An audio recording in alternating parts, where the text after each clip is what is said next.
Hello दोस्तों, नमस्कार। उम्मीद क्लासेस के अंदर आपका हार्दिक स्वागत है। हम अभिनंदन। आज की इस बेहतरीन क्लास के अंदर हम चैप्टर नंबर इवोल्यूशन यानी जैव विकास से संबंधित कुछ टॉप एमसीक्यूज लेकर आपके सामने उपस्थित हुआ हम। तो आज की इस उम्मीद क्लासेस के प्लेटफॉर्म पर आपका हार्दिक स्वागत है, हम अभिनंदन करता है। आज की इस क्लास का आगाज करने से पहले मैं कुछ नए सदस्यों से कहना चाहूँगा। प्लीज़ जो इस चैनल पर नए सदस्य हैं, प्लीज़ इस चैनल को सब्सक्राइब जरूर करें एंड वीडियो को लाइक जरूर करें। तो आज की हम क्लास का आगाज करते हैं। आज की इस बेहतरीन क्लास का फर्स्ट क्वेश्चन आपके समक्ष बहुत ही इंपॉर्टेंट क्वेश्चन, कंपटीशन एग्जाम की दृष्टि से बहुत ही इंपॉर्टेंट क्वेश्चन। फर्स्ट क्वेश्चन आपके समक्ष, समजात अंग किस में प्रदर्शित होते हैं। बहुत ही इंपॉर्टेंट क्वेश्चन है कि समजात अंग किस में प्रदर्शित होते हैं। तितली, पक्षी तथा चमगादड़ के पंख में। सेकंड ऑप्शन है व्हेल के चप्पू, घोड़े की अगली टांगे तथा मनुष्य के हाथ। और थर्ड ऑप्शन है बंदर व पक्षी की पूंछ। फोर्थ ऑप्शन है मधुमक्खी तथा बिच्छू के डंक। तो मेरे साथियों, मैं आपको समजात अंग क्या होते हैं। उत्पत्ति, भ्रूणीय परिवर्तन समान होते हैं लेकिन कार्य समान भी हो सकते हैं। अर्थात समजात अंग में क्या होता है कि उत्पत्ति भ्रूणीय परिवर्तन के समान होती है लेकिन कार्य, भ्रूणीय की प्रवृत्ति होती है वो तो परिवर्तन होता है, वो तो समान होता है, लेकिन कार्य इनके अलग अलग होते हैं और अलग अलग कार्यों के होने, इसलिए मेरे साथ में इसका बी ऑप्शन है जो बिल्कुल राइट माना जाएगा। कौन सा ऑप्शन? बी ऑप्शन है जो बिल्कुल राइट माना जाएगा। बैल के चप्पू, घोड़े की अगली टांगे तथा मनुष्य के हाथ है जो समजात अंग माने जाते हैं, क्योंकि समजात अंग में भ्रूणीय परिवर्तन तो समान होता है लेकिन इनके कार्य अलग अलग होते हैं। तो इनका बी ऑप्शन है जो बिल्कुल मेरे साथियों राइट हो जाएगा। इसी कड़ी में अगले क्वेश्चन की ओर बढ़ते हैं। अगला क्वेश्चन आपके समक्ष उपस्थित। अगला क्वेश्चन है, निम्न में से किस सेट में समजात अंग नहीं है। बहुत ही इंपॉर्टेंट क्वेश्चन, 5 स्टार वाला क्वेश्चन। मत्सर तथा तितली के पंख। सेकंड ऑप्शन कह रहा है तितली व चमगादड़ के पंख। थर्ड ऑप्शन कह रहा है कॉकरोच तथा तितली के मुखांग। और फोर्थ ऑप्शन कह रहा है कोई नहीं। तो मेरे साथियों, ये समजात अंग नहीं है, समवर्ती अंग होता है। क्या होता है? ये समजात अंग नहीं, समवर्ती अंग होता है। तो इसका बी ऑप्शन है बिल्कुल राइट बन जाएगा। कौन सा? B option.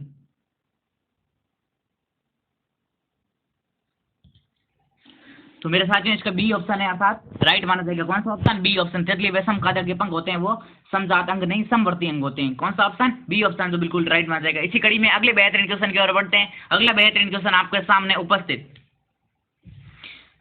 अगला क्वेश्चन कह रहा है, उस वैज्ञानिक का नाम क्या है जिसने जनन द्रव्य की निरंतरता का सिद्धांत प्रस्तुत किया। बहुत ही इंपॉर्टेंट क्वेश्चन, 5 स्टार वाला क्वेश्चन है कि उस वैज्ञानिक का नाम क्या है। जनन द्रव्य की निरंतरता का सिद्धांत प्रस्तुत किसने किया था? वीजमान ने किया था, मेंडल ने किया था, लेमार्क ने किया था या डार्विन ने किया था।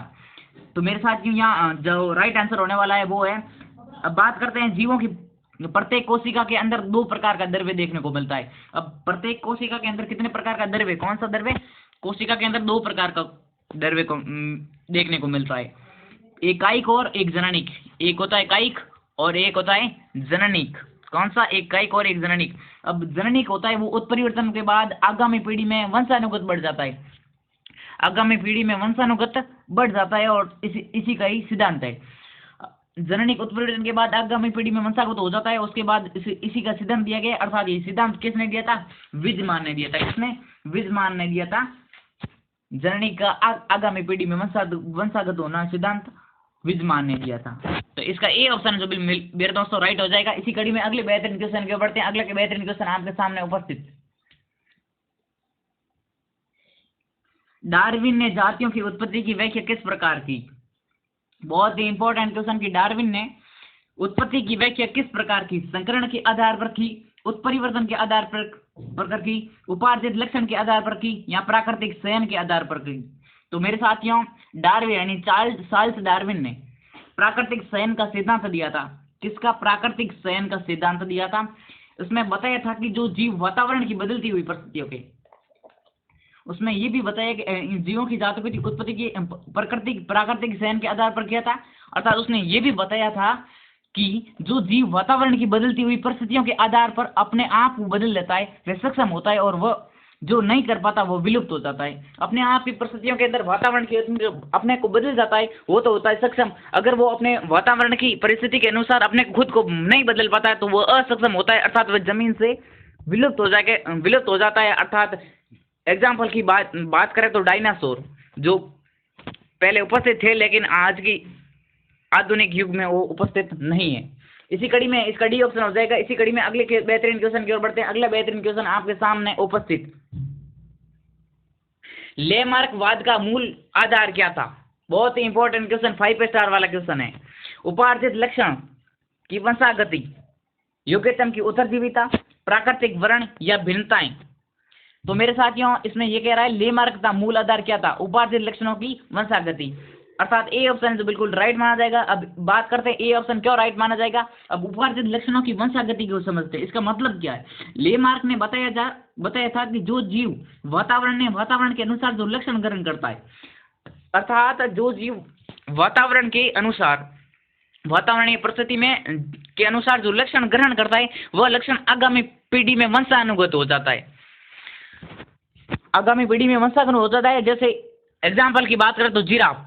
अब एक बार क्या होता, पृथ्वी पर घास जो समाप्त हो गया था, अर्थात जिराफ था जो ऊंचे ऊंचे पेड़ों से पत्ते खाना शुरू किया, और फिर नीचे वाले पौधे मतलब जो खत्म हुए, घास नीचे पेड़ के पौधे पर जो खत्म हुआ, तो उसके ऊपर उसने अगली टांगों को प्रयोग में लिया। अब जैसे जैसे उसने अगली टांगों का प्रयोग किया, तो आने वाले समय में उसकी जो पीढ़ी थी उनमें अगले टांगों की जो लंबाई थी वो बढ़ गई, अर्थात जिसका उपार्जित लक्षणों की वंशागति थी, अर्थात वातावरणीय स्थिति पर उसके बढ़ गई, उसमें परिवर्तन आ गया। अर्थात मेरे दोस्तों इसका ए ऑप्शन बिल्कुल राइट माना जाएगा। इसी कड़ी में अगले बेहतरीन क्वेश्चन की ओर बढ़ते हैं। अगला बेहतरीन क्वेश्चन आपके सामने उपस्थित, किस समुद्री जहाज पर डार्विन ने प्रकृति का अध्ययन किया? बहुत ही इंपॉर्टेंट क्वेश्चन ये। जैव विकास में आपने पढ़ा होगा कि समुद्री जहाज पर डार्विन ने प्रकृति का अध्ययन किया। कौन सी जहाज पर किया था? जहाज का नाम सुना होगा, बीगल जहाज पर, सेंचुरी जहाज पर, सीगल जहाज पर या नॉर्वे जहाज पर। तो मेरे साथियों यहाँ जो राइट आंसर होने वाला है वो होगा बीगल जहाज। चार्ल्स डार्विन ने बैठकर प्रकृति का अध्ययन किया था। यानी कौन से? बीगल जहाज के अंदर चार्ल्स डार्विन ने प्रकृति का अध्ययन किया था। कौन प्रकृति का अध्ययन किया था? अर्थात इसका ए ऑप्शन बिल्कुल राइट माना जाएगा। कौन सा ऑप्शन मेरे दोस्तों? इसका ए ऑप्शन बिल्कुल राइट माना जाएगा। यानी बीगल जहाज पर किया था। कौन सी जहाज पर? बीगल जहाज पर। इसी कड़ी में अगले बेहतरीन क्वेश्चन की ओर बढ़ते हैं। अगला बेहतरीन क्वेश्चन आपके सामने उपस्थित, पुस्तक फिलॉसफी जूलॉजिक 1809 में छपी थी, इसके लेखक का नाम है। बहुत ही इंपॉर्टेंट क्वेश्चन, 5 स्टार वाला क्वेश्चन है, कंपटीशन एग्जाम की दृष्टि से बहुत ही इंपॉर्टेंट क्वेश्चन है। फर्स्ट ऑप्शन कह रहा है कि डार्विन ने, लेखक लेमार्क ने, डीब्रीज ने या मेंडल ने। तो मेरे साथियों यहाँ जो राइट आंसर होने वाला है वो होगा लेमार्क ने। किसने? लेमार्क ने, जो थी फिलॉसफी जूलॉजिक 1809 में छपी थी किताब था, लेखक थे कौन? लेमार्क। अर्थात इसका बी ऑप्शन बिल्कुल राइट माना जाएगा। इसी कड़ी में अगले बेहतरीन क्वेश्चन की ओर बढ़ते हैं। अगला बेहतरीन क्वेश्चन आपके सामने उपस्थित, जैव विकास के संबंध में ह्यूगो डे व्रीज द्वारा प्रस्तुत उत्परिवर्तन मत के संबंध में किस प्रकार का प्रयोग किया गया? बहुत ही इंपॉर्टेंट क्वेश्चन है, महा इंपॉर्टेंट क्वेश्चन है। यानी जैव विकास के संबंध में ह्यूगो डे व्रीज द्वारा प्रस्तुत उत्परिवर्तन मत के संबंध में किस पर प्रयोग किया गया? मटर पर किया गया, फल मक्खी पर किया गया, सिनी गुलाब पर किया गया या संध्या प्रिमरोज पर किया गया? तो मेरे साथियों यहाँ संध्या प्रिमरोज का अर्थ है, इसका जो साइंटिफिक नाम है वो है आइनोथेरा लेमार्कनिया। इसका जो साइंटिफिक नाम क्या है? आइनोथेरा, क्या? आइनोथेरा लेमार्कनिया, आइनोथेरा लेमार्कियाना। अब क्या होता है, उत्परिवर्तन के बाद एक सिद्धांत दिया था। इसमें उत्परिवर्तन के बाद एक सिद्धांत दिया जिसमें ये बताया गया थी किसी भी जीव की जीनी संरचना में अचानक हुआ बदलाव उत्परिवर्तन कहलाता है। बात करते हैं उत्परिवर्तन की। उत्परिवर्तन क्या है? अर्थात उत्परिवर्तन की बात करें तो किसी भी जीव की जीनी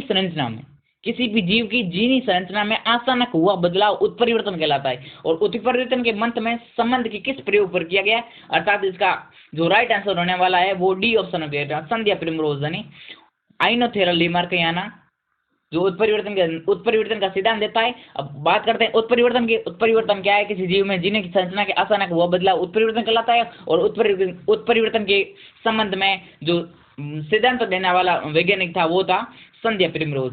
अर्थात इसका डी ऑप्शन है मेरे दोस्तों राइट हो जाएगा। कौन सा ऑप्शन? डी ऑप्शन जो बिल्कुल राइट माना जाएगा। इसी कड़ी में अगले बेहतरीन क्वेश्चन की ओर बढ़ते हैं। अगला बेहतरीन क्वेश्चन, कार्बनिक विकास की क्रिया को सर्वप्रथम समझाने का प्रयास किसने किया? बहुत ही इंपॉर्टेंट क्वेश्चन, महा इंपॉर्टेंट क्वेश्चन। यानी कार्बनिक विकास की क्रिया को सर्वप्रथम समझाने का प्रयास किसने किया था? हैकेल ने किया था, डीब्रीज ने किया था, लेमार्क ने किया था या डार्विन ने किया था? तो मेरे साथियों यहाँ जो राइट आंसर होने वाला है वो होगा लेमार्क ने। किसने? लेमार्क ने। कार्बनिक विकास की जो क्रिया को सर्वप्रथम समझाने का प्रयास किया था वो क्या था? लेमार्क ने। अर्थात इसका सी ऑप्शन है मेरे दोस्तों, राइट माना जाएगा। इसी कड़ी में अगले बेहतरीन क्वेश्चन की ओर बढ़ते हैं। अगला बेहतरीन क्वेश्चन आपके सामने उपस्थित, आलू और शकरकंद, बहुत ही इंपॉर्टेंट क्वेश्चन, सीधा सीधा उठाया गया है एनसीईआरटी किताब से। आलू और शकरकंद में क्या है? खाद्यशील भाग होते हैं, वो समजात अंग होते हैं। सेकंड स्टेटमेंट कह रहा है कि जो आलू और शकरकंद में जो होते हैं वो खाद्यशील भाग होते हैं, जो समवर्ती अंग होते हैं।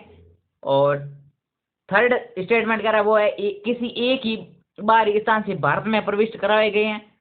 और फोर्थ ऑप्शन कह रहा है कि एक ही जीन्स के 2 स्पीशीज है। तो मेरे साथियों इसका जो राइट आंसर होने वाला है वो होगा, कौन से ऑप्शन के पास कौन सा लॉक करने वाले हैं? तो मेरे साथियों हम जाने वाले हैं बी ऑप्शन के पास। कौन से ऑप्शन के साथ पास? बी ऑप्शन के पास। में खाद्यशील भाग होते हैं वो होते हैं समवर्ती अंग होते हैं। कौन से? समवर्ती अंग होते हैं। इसी कड़ी में अगले बेहतरीन क्वेश्चन की ओर बढ़ते हैं। इसका बी ऑप्शन राइट है।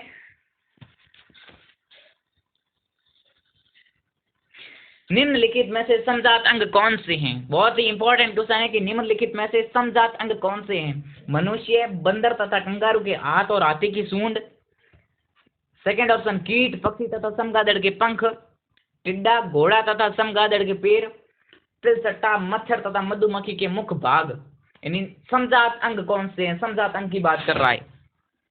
तो मेरे साथियों इसका जो राइट आंसर होने वाला है वो होगा डी ऑप्शन। तिलसट्टा, मच्छर तथा मधुमक्खी के जो मुख भाग होते हैं वो कहलाते हैं समजात अंग कहलाते हैं। कौन? क्या कहलाते हैं? समजात अंग। अर्थात मेरे साथियों इसका डी ऑप्शन है जो बिल्कुल राइट माना जाएगा। नहीं, तिलसट्टा, मच्छर और मधुमक्खी के मुख भाग होते हैं वो समजात अंग होते हैं। इसी कड़ी में अगले बेहतरीन क्वेश्चन की ओर बढ़ते हैं। अगला बेहतरीन क्वेश्चन आपके सामने उपस्थित, डार्विन किसके कार्य से प्रभावित हुए? बहुत ही इंपॉर्टेंट क्वेश्चन है कि डार्विन किसके कार्य से प्रभावित हुए?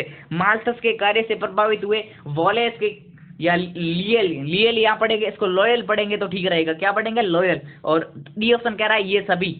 अर्थात मेरे साथियों इसका जो राइट आंसर होने वाला है वो होने वाला है ये सभी। अर्थात माल्थस के, वॉलेस के और लियल के तीनों कार्यों से प्रभावित हुए थे। कौन? Charles Darwin. अर्थात इसका डी ऑप्शन है बिल्कुल राइट माना जाएगा। कौन सा ऑप्शन? डी ऑप्शन है बिल्कुल राइट माना जाएगा। इसी कड़ी में अगले बेहतरीन क्वेश्चन की ओर बढ़ते हैं। अगला बेहतरीन क्वेश्चन आपके सामने उपस्थित, डार्विन की सबसे बड़ी कमी थी। बहुत ही इंपॉर्टेंट क्वेश्चन, बहुत ही महा इंपॉर्टेंट क्वेश्चन है कि डार्विन की सबसे बड़ी कमी क्या थी?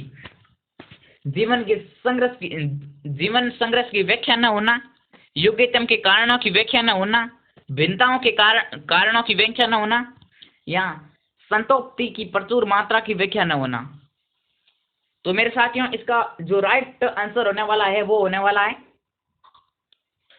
C option. कौन सा ऑप्शन? C option. यानी अर्थात भिन्नताओं के कारण की व्याख्या न होना माना गया है। यानी डार्विन की जो सबसे बड़ी कमी थी वो थी भिन्नताओं के कारण व्याख्या न होना।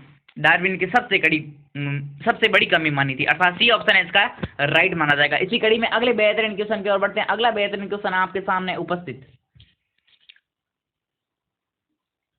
टिड्डा, कबूतर तथा चमगादड़ के पंख किसका उदाहरण प्रस्तुत करते हैं? बहुत ही इंपॉर्टेंट क्वेश्चन कि टिड्डा, कबूतर तथा चमगादड़ के पंख किसका उदाहरण प्रस्तुत करते हैं? मेरे साथियों हम जाने वाले कौन से ऑप्शन के पास? फर्स्ट ऑप्शन क्या कह रहा है? अवशेषी अंग। सेकेंड ऑप्शन कह रहा है समरूप अंग। थर्ड ऑप्शन कह रहा है समजात अंग। और फोर्थ ऑप्शन कह रहा है बाह्य कंकाल। तो मेरे साथियों इसका जो राइट आंसर होने वाला है वो कौन सा है? हम कौन से ऑप्शन को लॉक करने वाले हैं? मेरे साथियों इसका जो राइट आंसर होने वाला है वो होगा समरूप अंग। कौन सा ऑप्शन? समरूप अंग। कौन से ऑप्शन में? मेरे साथियों बी ऑप्शन, सेकेंड ऑप्शन जो बिल्कुल राइट माना जाएगा। इसमें क्या कह रहा है कि टिड्डा, कबूतर तथा चमगादड़ पंख किसका उदाहरण प्रस्तुत करते हैं? टिड्डा है, कबूतर है, चमगादड़, तीनों समरूप अंग होते हैं। कौन से अंग होते हैं? पंख की बात कर रहा है। समरूप अंक के उदाहरण है। अर्थात मेरे साथियों इसका बी ऑप्शन है जो बिल्कुल राइट माना जाएगा। कौन सा ऑप्शन? B option. इसी कड़ी में अगले बेहतरीन क्वेश्चन की ओर बढ़ते हैं। अगला बेहतरीन क्वेश्चन आपके समक्ष उपस्थित उम्मीद क्लासेस का अगला क्वेश्चन आपके सामने उपस्थित। मनुष्य का हाथ, चमगादड़ के पंख एवं व्हेल के सप्पू होते हैं।